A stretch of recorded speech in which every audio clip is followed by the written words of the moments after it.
사회가 모순 덩어리고 문제 덩어리라고 인식하는 자체가 이미 중도에서 벗어난 거예요.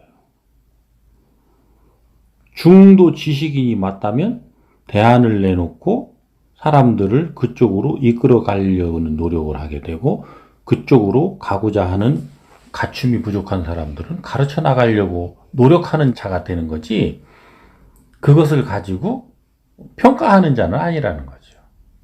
평가하는 순간 너는 치우친 거예요. 어디로? 그 반대편으로. 어떤 정도의 강도를 가지고 평가를 어떻게 했느냐에 따라서 너는 요렇게 하면 안 된다라고 하는 반대편에 가 있는 거예요. 중도 진보 지식인은 모든 것을 다 수용하는 거예요. 좌는 좌대로, 우는 우대로, 있는 자는 있는 자대로, 없는 자는 없는 자대로 다 해서 누구에게나 도움을 줄 수 있는, 문제를 해결해 줄 수 있는 해결책을 내놓을 수 있는 이런 사람이 중도 진보 지식인인 거예요. 지금 그러니까 진보를 자처하나 진보가 없고, 보수를 자처하나 보수가 없고, 이렇게 된 거죠. 지식인을 자처하나 지식인이 없고, 지식을 가지고 팔아먹는 지식 장사꾼은 있어도 진정 사회를 위해서 노력하는 지식인은 없다라는 거죠. 그러면 왜 그렇게 단언합니까? 지식인이, 제대로 된 지식인이 몇 명만 나와도 이 사회는 이렇게 가지를 않아요. 갈 수가 없어요. 그러면 당신은 뭐 하고 있습니까? 나도 헤매고 있는 거죠. 어떻게? 몸부림을 치고 있는 거예요. 어떻게 하면 나 자신을 바르게 정립시켜서 이 사회에 쓸모있는 사람이 될 수 있을까?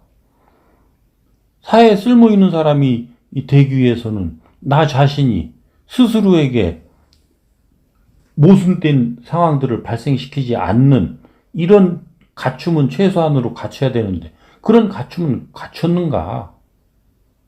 이런 것들을 계속 점검해 가면서 내 부족한 것을 채우는 노력을 하는 거죠.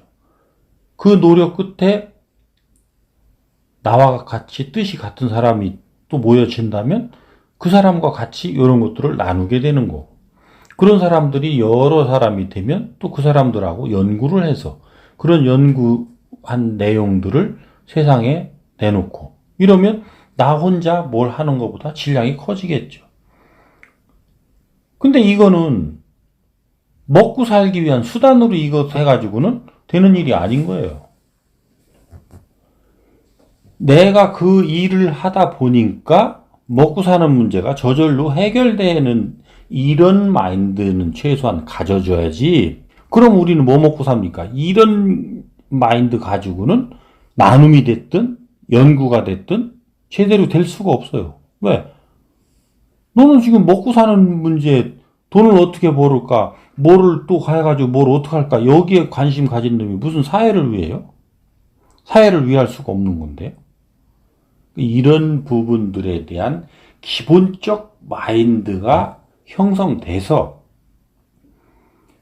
그 형성된 기반으로 우리가, 아, 나는 참 이렇게 하고 보니까 뭔가 이웃사회를 위해서는 뭔가 노력을 해야 되는 사람이구나. 아니지. 나는 좀 지역사회를 위해서는 좀 뭔가를 해야 되는 사람이야.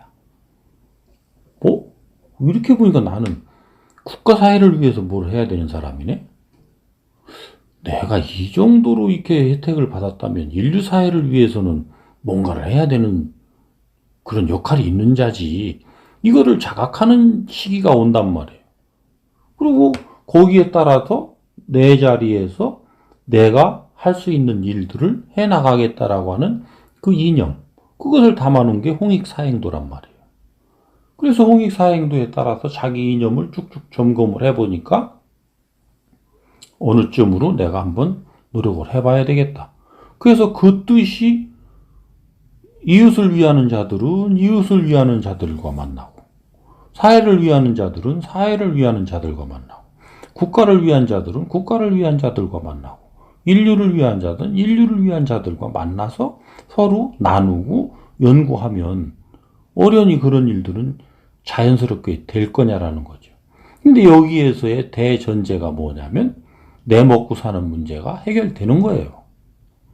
근데 그 내 먹고 사는 문제가 해결되는 것은 어떤 사람은 피죽을 먹어도 해결된 사람이 있고 어떤 사람은 금싸라기 쌀을 먹고 한 끼에 몇백만 원짜리를 처먹어도 해결이 안 되는 사람이 있어요. 그것은 어떻게 잡아가야 되는 거냐? 왜 또 그런 현상이 나는 거냐? 이런 것들은 별개로 잡더라도 이 사회는 정확하게 일어날 일이 일어나고 있으니까 그 일어난 일에는 당부당 옳고 그름 시비 이런 게 있어요, 없어요? 없는 거죠. 왜? 일어나야 될 일이 일어나는 거니까. 요것을 우리가 믿어주고 받아들여 주기만 한다면 문제는 어디에 있느냔 말이에요. 이 사회의 문제가 이렇게 형성돼서 나오게끔 누적시킨 행위들을 누군가는 하고 있다는 거죠. 거기에 나는 예외냐라는 거예요. 예외가 없어요. 나도 이 대한민국이라고 하는 국가의 한 국민이고 세계라고 하는 공동체의 일원이란 말이에요. 80억 인구의 한 명이란 말이에요. 그러니까 거기에 다 책임이 있단 말이에요. 그리고 오늘 내가 잘 먹고 잘 살고 하는 이 부분에 인류 사회의 희생과 피땀이 어려 있지 않은 것이 하나나 있냔 말이에요. 우리가 후진국에다가 물건을 팔아서 거기에서 돈을 벌어서 우리가 먹고 산다고 해서 우리가 한 것이냐. 그 사람들의 희생을 바탕으로 해서 우리가 오늘 요만큼 먹고 살고 있는 거란 말이에요. 이런 관련성, 서로 간의 연관성, 그리고 각자 간의 역할과 책임, 이것을 나를 중심으로 해서 우리 가족 범위만 가지고 있을 거냐, 아니면 요 작은아마 지역 사회의 관점을 가질 거냐, 이거에 따라서 많이 달라진다는 거죠. 그러니까 지금은 이 문제를 해결하는 바른 방법은 두 가지 없어요. 지금 네 마인드를 살펴라. 너는 지금 뭐를 위해서 왜 살고 있느냐? 너의 주체는 뭐냐? 그리고 너는 왜 살려고 하고 어떻게 살려고 하고 있느냐? 그 자기 선언을 안 하고 나 먹고 살라고 하는 놈들끼리 서로 아웅다웅 하다 보니까 사회는 혼탁스러워지고 어지러워질 수밖에 없는 거죠.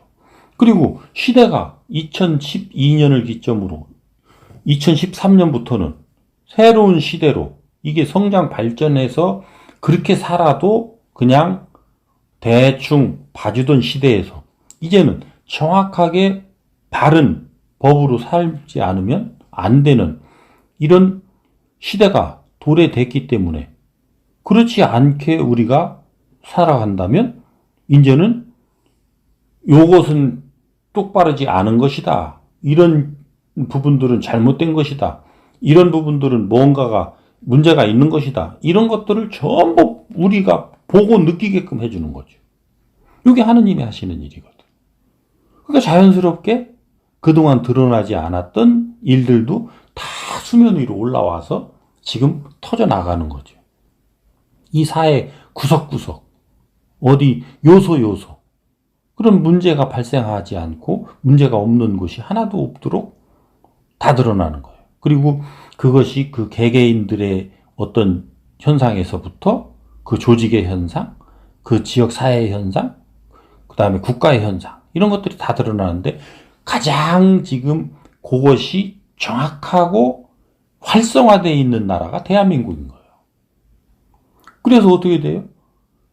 헬조선의 세계 1위가 어마어마하게 많은 거예요. 자살률로부터 해서 청소년 자살, 노인 자살, 또 무슨 하고, 그 다음에 거기로 반대급부적으로 이제 애를 안 낳는 그 출산율은 세계에 꼴찌고, 이런 식으로 전부 그게 가고 있는 거죠.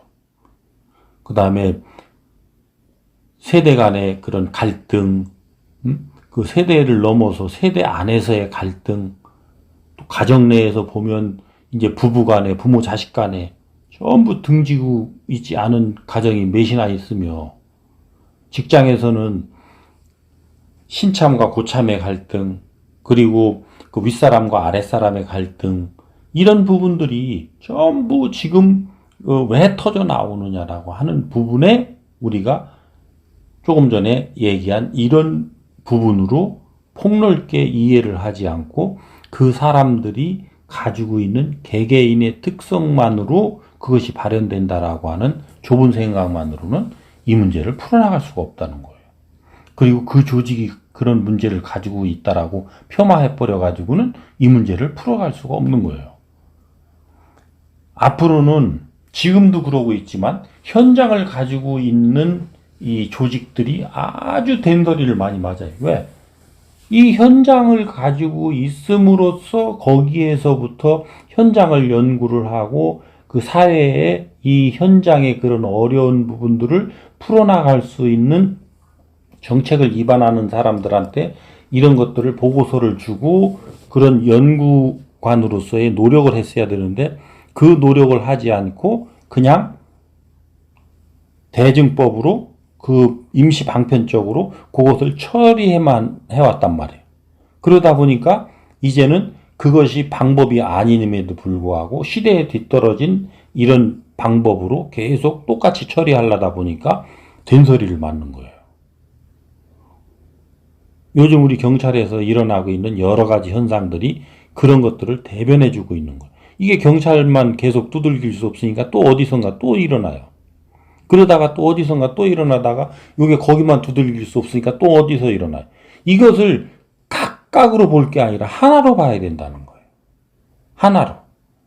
그래서 아하, 지금 이런 일들이 일어나고 있으니까 이거는 좀 더 폭넓고 깊이 우리가 연구를 해야 될 문제구나. 그러려면 우리 현장에 있는 그 경찰관들이 아니면 현장에 있는 어떤 직원들이 상대방이 하는 말을 잘 듣고 사회에서 일어나는 현상들을 잘 살피고 그러면서 이런 것들을 잘 종합하고 정리해서 대안을 내줄 수 있는 정책적 방향을 제시해 줄 수 있는 이런 자세로 가지 않으면 모든 압력이 그 현장으로 옵니다. 왜? 어찌됐든 그것은 아무리 상황이 바뀌어도 그거는 현장에서 처리해야 될 일이에요. 근데 현장에서 처리할 일이 압력이 적정하게 내려오게 하기 위해서는 위에서부터 잡아줘야 될 게 또 있어요. 근데 위에서 잡아주려니까 현장에 대해서 정확하게 알고 그 대안을 찾을 수 있는 그런 것들은 데이터는 누가 만들어냈어야 되냐면 현장에서 만들어냈어야 되거든. 이것을 제공해주지 않고 위에 있는 사람들은 또 자기들 이해관계에 따라서 그것을 만들다 보니까 또 현장에 안 맞는 이런 그 현상들이 계속 반복돼 와서 지금 모순이 극대화되고 있는 거거든. 지금부터라도 이 연구를 하지 않으면 이 문제 해결이 안 돼요. 그러면 사회는 혼란 속에 빠지게 되고 혼란 속에 빠지게 되면 어려워지게 되고 어려워지게 되면서 제일 그 어려움의 소용돌이 속에 휩쓸릴 수밖에 없는 것은 못 가진 사람들이 아래에서 근무해야 되는 사람들이 이렇게 되는 거죠. 그래서 지금 이런 사회 현상을 보는 것도 이런 시각으로 봐서 해결해야 될 부분도 있다. 이렇게 이해를 하시면 되겠습니다.